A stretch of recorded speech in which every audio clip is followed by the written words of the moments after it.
संतोष सिंह को पाकिस्तान से जान से मारने की धमकी मिली है। फोन करने वाले शख्स ने खुद को पाकिस्तानी बताया और कहा कि घर वापसी अभियान बंद कर दो, नहीं तो हत्या कर दी जाएगी।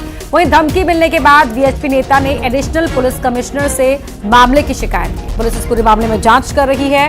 बता दें कि वीएचपी नेता संतोष सिंह को पहले भी कई बार फोन के जरिए धमकी मिल चुकी है। संतोष शर्मा जो विश्व हिंदू परिषद से जुड़े हुए हैं वो हमारे प्रोटेक्टिव ही हैं। पहले से भी हमने पीएसओ उन्हें दे रखा है। इससे पहले भी 2-3 शिकायतें थ्रेटनिंग कॉल्स और धमकी देने वाली हमारे पास आई थी, जिसकी हमने विधिवत जांच भी करा ली थी। एक बार पुनः वो आवेदन उनका आया है और उसमें उनका कहना है कि पाकिस्तान से उनको थ्रेटनिंग कॉल आई है। हमने साइबर सेल को और हमारे डीसीपी इंटेलिजेंस को सूचित किया है और स्थानीय थाना प्रभारी को निर्देशित किया है कि वो इसकी जांच करें। खंडवा में छेड़खानी और हत्या मामले के मुख्य आरोपी मांगीलाल को पुलिस ने गिरफ्तार कर लिया है। मांगीलाल पर हत्या के लिए बेटे अर्जुन को उकसाने का आरोप है। बता दें कि आरोपी मांगीलाल ने लड़की से छेड़खानी की, जिसके बाद पिता के उकसाने पर बेटे ने लड़की पर पेट्रोल डालकर उसे आग लगा दी, जिसमें वो झुलस गई थी और उसकी मौत हो गई। मामले में मुख्य आरोपी की गिरफ्तारी हुई है।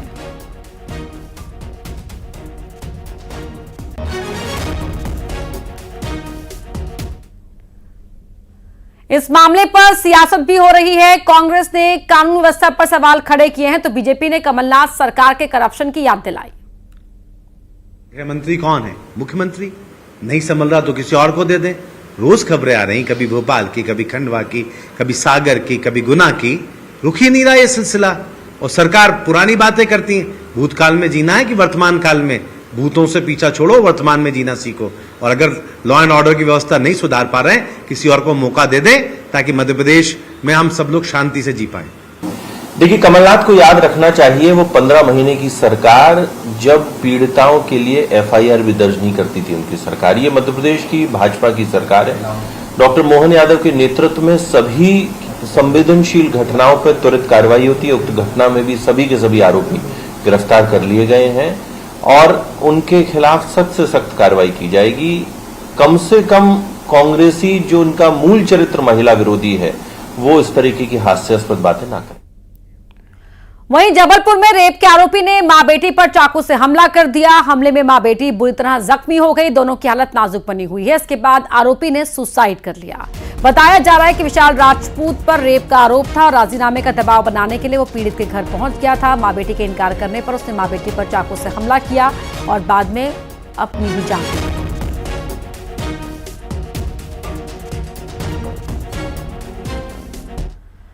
इंदौर से खबर है, जहां प्रेस्टीज कॉलेज के बाहर बजरंग दल के कार्यकर्ताओं ने प्रदर्शन किया। प्रदर्शनकारियों ने कॉलेज के मास कम्युनिकेशन के एचओडी जुबेर खान पर छात्राओं से अश्लीलता करने का आरोप लगाते हुए कहा कि फेल करने की धमकी देकर जुबेर खान छात्राओं को बैड टच करता है।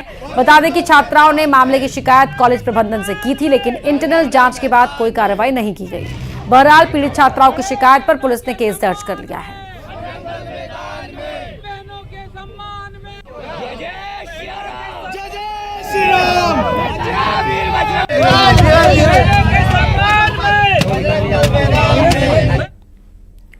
इंदौर में फैजान मामले में एक्शन में है प्रशासन। ह्यूमन ट्रैफिकिंग के एंगल से पुलिस जांच करेगी। फैजान के साथ कई राज्यों की लड़कियां मौजूद थी और दबिश के दौरान भी फैजान के साथ 3 लड़कियां मौजूद थी। पगड़ी बांधकर खुद को फैजान गोल्डी बताता था। हिंदू संगठनों ने फ्लैट पर दबिश दी थी।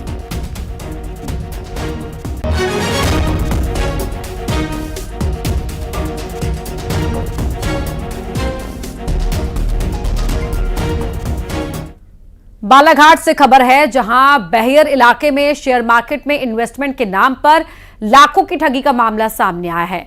आरोपी आदित्य मडावी ने 10 लोगों से 25 लाख से ज्यादा की ठगी की है, जिसके बाद पुलिस ने ठग करने वाले को गिरफ्तार कर लिया है और तफ्तीश शुरू कर दी है। आरोपी आदित्य मडावी द्वारा दिया गया है राशि, जिस पर अपराध क्रमांक 127/24 धारा 420 आईपीसी दिनांक 24/5/24 को कायम किया गया था और जो प्रकरण का आरोपी है आदित्य मडावी, सतना से खबर है, जहां कोतवाली थाना क्षेत्र में गाड़ी को टक्कर लगने पर दो पक्षों के बीच जमकर मारपीट हुई। बाइक सवार बदमाशों ने कोचिंग स्टाफ और छात्रों के साथ मारपीट की, जिसका वीडियो भी सामने आया है। बहरहाल पुलिस ने केस दर्ज कर आरोपियों की तलाश शुरू कर दी है।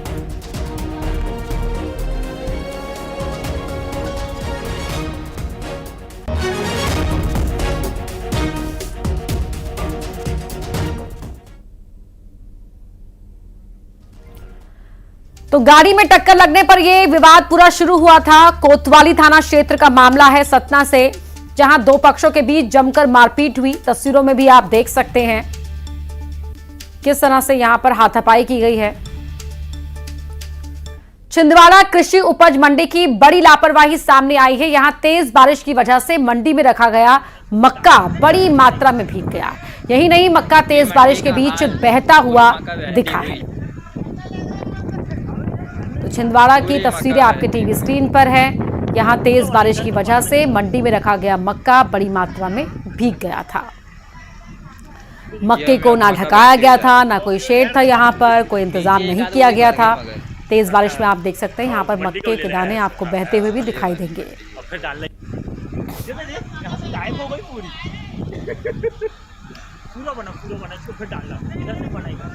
एमपी में विकास कार्यों को लेकर सियासत गर्मा गई है। राजधानी भोपाल में सड़क, ओवरब्रिज सहित दूसरे विकास कार्यों का भूमि पूजन किया गया था, लेकिन यहां काम तक शुरू नहीं हुआ, जिसे लेकर कांग्रेस ने सरकार पर निशाना साधा है। कांग्रेस ने बीजेपी सरकार को घोषणावीर करार दिया, तो वहीं कांग्रेस के आरोपों पर बीजेपी ने पलटवार किया है। हम लगातार कहते हैं कि ये सिर्फ घोषणाओं वाली सरकार है। शिवराज जी के समय भी इसी तरीके से 20 साल शासन चला और अभी पिछले 10 महीने में जो वादे करके आई वो सबके सामने, किसानों के लिए वादे करके आई, कर्मचारियों के लिए वादे करके आई, युवाओं के लिए वादे करके आई, सड़कों के निर्माण के लिए वादे करके आई। ऐसे कितने वादे थे जिनको एक वादा आप बता दें, भारतीय जनता पार्टी के नेता बता दें कि उन्होंने पूरा किया। एक वादा पूरा नहीं किया, फिर चुनाव में आते हैं, फिर घोषणाएं करते हैं, फिर चले जाते हैं, जनता को मूर्ख बनाते हैं। तो जनता शने शने अब समझ रही है कि इनकी क्या नीति और नीयत है। इनकी नीति और नीयत स्पष्ट नहीं है। सरकार सिर्फ चुनाव जीतने के लिए कोरी घोषणाएं करती है। देखिए, अभी इंदौर में माननीय मुख्यमंत्री जी बड़ी संख्या में हमने देखा कि तमाम ओवरब्रिज और सड़कों का लोकार्पण करके आए हैं। भोपाल में भी आने वाले वक्त में जितनी भी निर्माण कार्य की परियोजनाएं प्रस्तावित हैं, उस पर एक एक करके राज्य शासन आगे बढ़ेगा और उसके माध्यम से हम सुनिश्चित करेंगे कि भोपाल में तमाम जितना भी इंफ्रास्ट्रक्चर का डेवलपमेंट होना है, एक राजधानी के रूप में जो आवश्यकताएं हैं और लोगों के लिए जो सुलभता के साथ संचालन के माध्यम उपलब्ध हो सके, उस दृष्टिकोण के साथ सरकार आगे बढ़ेगी और हम देखेंगे कि जल्द ही इस दिशा में बहुत तेजी के साथ गतिविधियां। भोपाल से खबर है, जहां सीएम डॉक्टर मोहन यादव ने बीजेपी के सक्रिय सदस्यता अभियान के तहत सक्रिय सदस्यता की शुरुआत की। इस दौरान सीएम डॉक्टर मोहन यादव ने कार्यकर्ताओं और जनता से अभियान से जुड़ने की अपील करते हुए कहा कि राष्ट्र निर्माण के इस अभियान से सभी लोग जुड़े। वहीं इस दौरान प्रदेश अध्यक्ष वी डी शर्मा भी मौजूद रहे।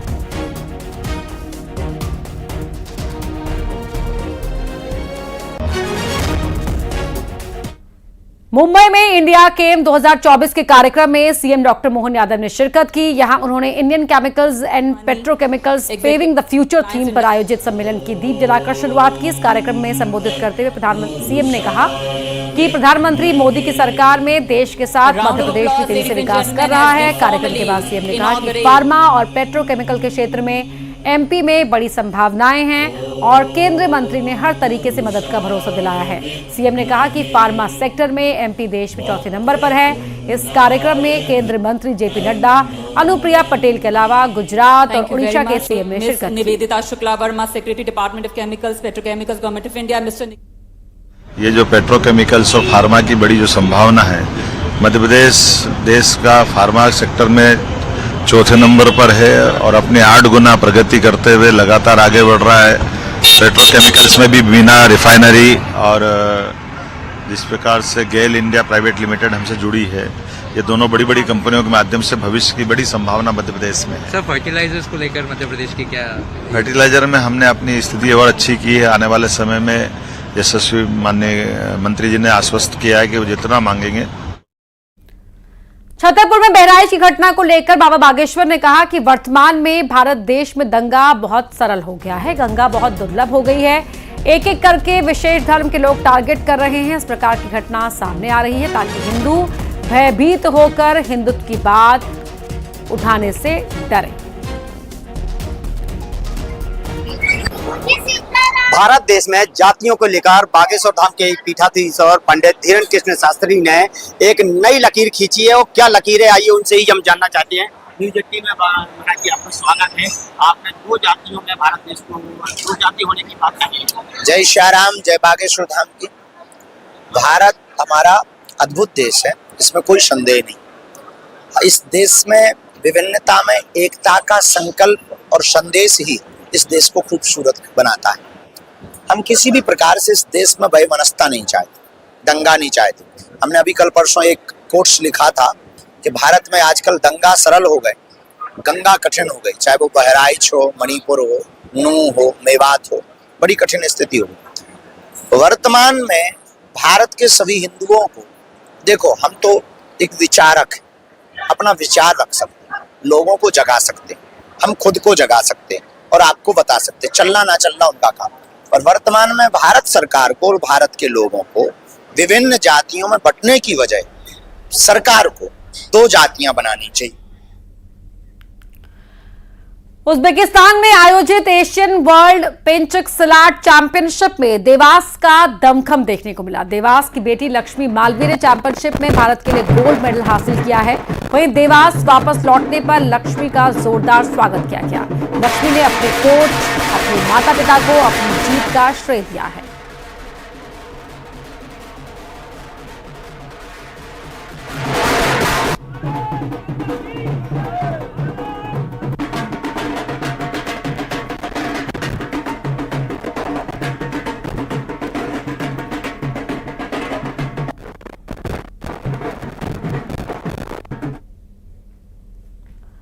ग्वालियर से खबर है, जहां उद्धव इंटरनेशनल डांस फेस्टिवल का समापन हुआ। नीदरलैंड, बुल्गारिया, आर्मेनिया, किर्गिस्तान और श्रीलंका के कलाकारों ने ग्वालियर चंबल के पर्यटन स्थलों की सैर की। इस दौरान नीदरलैंड और आर्मेनिया के कलाकारों को भारतीय संस्कृति पसंद आई। विदेशी महिला कलाकारों ने ग्वालियर के बाजार में करवा चौथ के पहले महिलाओं के हाथों में मेहंदी रखता हुआ देखा, तो विदेशी महिला कलाकारों ने भी अपने हाथों में मेहंदी लगवाई। विदेशी महिला कलाकारों का कहना है कि उन्हें भारतीय संस्कृति, त्योहार और यहाँ के लोग बहुत अच्छे लगे हैं।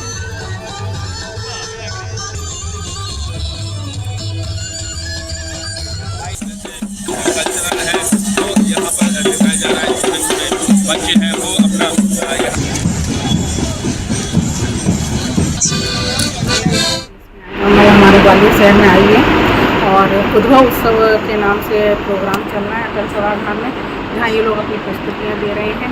आज जल विहार में मेयर भोज रखा गया था, यहाँ पर ये लोग आए, इनका सम्मान किया गया और सभी लोगों को मैं सभी लोगों का स्वागत वंदन अभिनंदन करती हूँ। हमारे ग्वालियर शहर में आकर हमारे शहर सम्मान बना।